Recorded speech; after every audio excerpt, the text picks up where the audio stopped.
kalau kita benar-benar ngitung secara keseluruhan pengeluaran, biaya operasional, biaya investasi dan sebagainya, penyusutan dan sebagainya, lah kita tinggal ngatur marginnya gitu loh. Ketika kita udah ngatur marginnya, ketika kita masuk di segmen yang mungkin berdarah-darah, ya jangan masuk di situ, tapi masuklah di segmen yang itu sesuai dengan planning kita.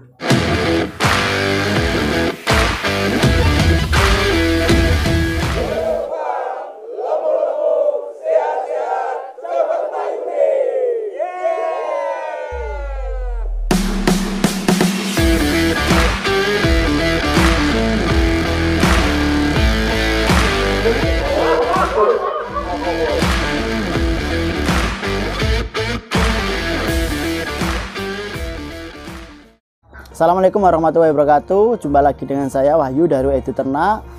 Kali ini teman-teman peternak semua wajib nonton ya sampai akhir supaya ilmunya nggak setengah-setengah gitu kan. Jadi apa yang nanti kita sharingkan semoga bermanfaat juga gitu. Jadi kenapa sih kita wajib sukses di bidang ternak domba atau segala bisnis tentang domba lah kayak gitu. Jadi apapun yang jenengan lakukan saat ini, mau breeding, mau penggemukan, mau pemotongan, apapun lah itu, wajib sukses gitu kan. Nah, kenapa banyak peternak itu yang bahasanya kadang itu terlalu ribet di on farmnya gitu. Jadi ribetnya itu apa? Ngukur ADG-nya di mana, pakannya kalau seperti ini kadang kurang cocok, kalau seperti ini kadang kurang cocok, gonta-ganti kayak gitu. Terus juga supplier biasanya juga gonta-ganti, nyoba supplier A, supplier B, supplier C. Itu percobaan-percobaan seperti itu kadang terlalu memakan waktu kita, memakan energi kita untuk fokus ke hal on farm gitu kan. Sehingga terkadang hal tentang keuangannya, hal tentang pemasarannya itu kita lupa gitu. Padahal sebenarnya dalam bisnis apapun itu cash flow perputaran cepat itu lebih utama gitu. Jadi kalau kita bisa muter uang kita, entah itu berupa aset pakan ataupun aset ternak ataupun kandang, bagaimana semuanya bisa menghasilkan multiple streaming income gitu kan. Jadi kalau misal nih katakan ada orang nih teman-teman yang misalkan aku mau beli domba yang ini yang terbaik di kandangnya, apakah dikasih gitu. Nah itu sebenarnya kan dilematis ketika kita mau breeding dengan genetik unggul, kemudian ada teman yang minta hasil yang terbaik di ternak jenengan gitu kan, apakah mau dijual gitu kan. Nah prinsipnya dari bisnis sendiri itu kan gimana putarannya itu cepat gitu, putarannya cepat dan menghasilkan keuntungan, yang keuntungan itu sebagian untuk operasional, sebagian untuk dibelikan aset kembali gitu kan. Sehingga lama-lama usaha kita, atau bahasanya kalau di keuangan itu kan neraca gitu kan, neraca kita itu semakin berat, semakin lebih gede nilainya, timbangannya semakin lebih gede gitu kan. Keuangannya kita putar semakin lebih gede, sehingga ketika kita bisa lebih besar, kita udah nggak bingung masalah keuangan lagi gitu kan. Tuh. Jadi yang pertama harus disiapin. Kalau misalkan mau untung besar di pengemukan, ya maka fokusnya adalah jual ke konsumen. Konsumen untuk apa? Ya banyak sih.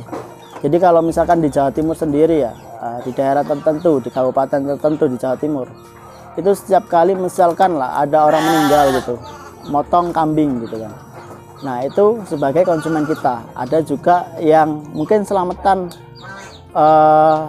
perayaan apa gitu kan, misalkan setelah bikin rumah atau apa, motong kambing, itu bisa jadi gitu kan. Dan itu bisa kita edukasikan di awal gitu. Jadi tidak harus selamatan itu misalkan urap-urap atau apa, bisa juga kita melayani jasa untuk olahan kambing lah atau domba seperti itu. Juga di kurban ya. Jadi kalau misalkan rata-rata ya teman-teman yang melakukan pengemukan yang kayak apa ya, pasarnya itu terbuka lebar, itu ya di kurban gitu. Nah kurban itu juga kita bisa penjualan sistem B2B, jadi kita jual ke misalkan apa yayasan-yayasan yang memang dia udah punya konsumen yang besar, yang memang mereka adalah fokusnya di konsumen base. Apapun kebutuhan dari konsumennya dia yang berhubungan dengan hasil ternak, mereka punya datanya, mereka tahu spek kebutuhannya. Nah itu bisa kita suplai ke sana. Atau kita juga bisa membuat jaringan sendiri. Jadi jaringan-jaringan pemasaran untuk kurban itu sangat-sangat bisa. Baik itu melalui reseller, sistem reseller. Jadi kita bikin reseller sebanyak-banyaknya. Terus juga bisa juga secara retail kita buka lapak di pinggir-pinggir jalan. Itu juga peluang lah gitu. Dan juga permintaan apapun ya di hewan kurban gitu kan, mau spek apapun, meskipun di kandang kita itu tidak tersedia, itu diusahakan kita tetap bisa melayani konsumen yang datang ke kita. Jadi ya itu tadi, dengan kita banyak relasi peternak yang memang mungkin ada peternak yang fokusnya di bobotan 30 ke atas, ada yang bobotan 40 ke atas, ada yang mungkin cuma bobotan di 20-25 kilo. Nah itu harus kita rangkul nih gitu, sehingga ketika kebutuhan konsumen itu beraneka ragam, kita tetap bisa suplai dan tetap bisa menguntungkan. Jadi semakin jualan semakin banyak, margin juga semakin meningkat seperti itu. Ini soal kegagalan ya. Jadi mau bisnis akikah atau bisnis kurban itu ya pasti sama aja dalam hal beternak, entah pengemukan atau entah breeding, entah milking, itu pasti ada kegagalan-kegagalan. Nah kegagalan itu bisa karena dari sisi produk kita secara on farm itu tidak sesuai segmen pasar yang dikehendaki, atau bisa karena persiapan kita kurang. Misalnya kayak saya misalkan pernah gagal kurban gitu kan, hewan kurban, gimana terlalu lama ngendon ternak untuk di lapak sehingga biaya operasionalnya tinggi. Harusnya kurban kita keuntungannya bisa maksimal, akhirnya banyak biaya operasional yang dikeluarkan yang itu bisa mengurangi margin kita. Tuh. Jadi kegagalan itu pasti ada lah gitu. Itu tergantung dari manajemen dan strategi kita. Tips sukses beternak domba ya kembali lagi, kalau kita breeding pasti outputnya adalah menghasilkan cempe, atau bisa katakan kita menghasilkan cempe usia 3 bulan kita jual kayak gitu, atau kita menghasilkan cempe kambing muda lah usia 6 bulan kayak gitu kita jual. Ya intinya sih kalau kita benar-benar ngitung secara keseluruhan pengeluaran, biaya operasional, biaya investasi dan sebagainya, penyusutan dan sebagainya, kalau kita bisa ngitung itu, lah kita tinggal ngatur marginnya gitu loh. Ketika kita udah ngatur marginnya, ketika kita masuk di segmen yang mungkin berdarah-darah, ya jangan masuk di situ, tapi masuklah di segmen yang itu sesuai dengan planning kita. Jadi kalau misalkan planning kita itu hasil bibitan ya, jual hasil bibitan ya, nanti dikategorikan di grade-grade. Yang grade unggul harusnya harganya lebih tinggi.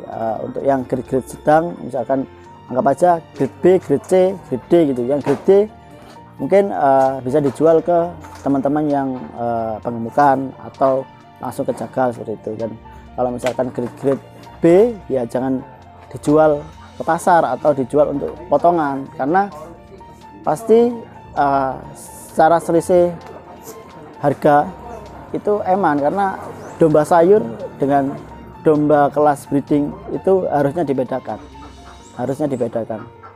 meskipun nanti muaranya hasil akhirnya ke pemotongan lah kayak gitu, tapi paling enggak itu selama dia itu produktif, apalagi kalau misalnya betina, ya bisa untuk regenerasi atau untuk dijual ke teman-teman yang juga melakukan budidaya domba. Jadi kesimpulannya sebenarnya pada intinya kalau on farm itu bisa saja kita terlalu tinggi untuk biaya-biayanya, sehingga ketika waktu jual itu harganya terlalu rendah karena costnya terlalu tinggi. Itu bisa juga misal ada juga sih yang bahasanya itu ketika on farmnya itu biaya rendah. Ketika biaya rendah, apalagi si pembeli itu tahu kalau biayanya rendah, maka dia juga akan berusaha untuk nego. Jadi intinya itu ketika ternak kita itu kita bahasakan ternak yang sayur-sayuran, ternak jelek lah bahasanya kayak gitu, pasti orang akan berusaha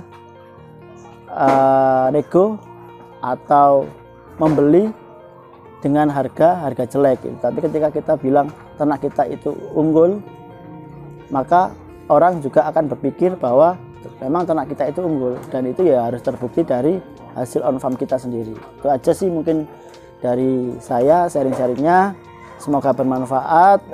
Jangan lupa like, subscribe, dan komen. Bila ada pertanyaan-pertanyaan seputar on farm atau seputar off farm, bagaimana membangun brand, misal untuk brand peternakan kita, misalnya kita hasilan apa sih, hasilan cempe gitu kan, cempe yang apa, cempe yang berkualitas. Ya udah, kita fokus jualan cempe yang berkualitas untuk di mungkin media sosial kita.